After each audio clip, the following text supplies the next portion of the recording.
Sa gitna ng kanyang patuloy na pagliban sa Senado, naghain ng 2 panukalang batas si Senator Ronald Bato de la Rosa.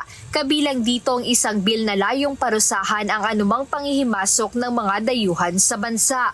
Ayon sa Senate records, May 4 nang pirmahan ni Senator De La Rosa ang 2 panukalang batas. Sa Bills and Index section, kasabay ng muling pagbubukas ng sesyon matapos ang isang buwang recess.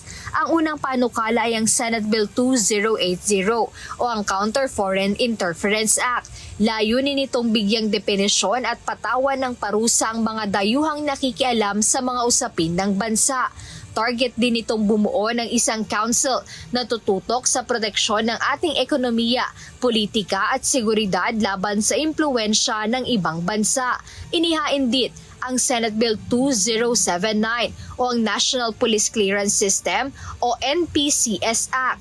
Layo nitong palakasin ang operasyon ng NPCS para sa mas maayos na centralized records ng mga krimen, warrants of arrest at impormasyon ng mga pugante o arestadong individual. Ipinadala ang mga dokumento sa pamamagitan ng kanyang legislative staff at formal na binasa sa plenaryo nitong Miyerkules, May 6. Magugunitang tumigil si Senator De La Rosa sa pagpasok o pagpapakita ng personal sa Senado mula noong November 2025 matapos sabihin ni Ombudsman Crispin Rebulla na naglabas na umano ng warrant of arrest ang International Criminal Court o ICC laban sa kanya kaugnay ng war on drugs noong panahon ng Administrasyong Duterte.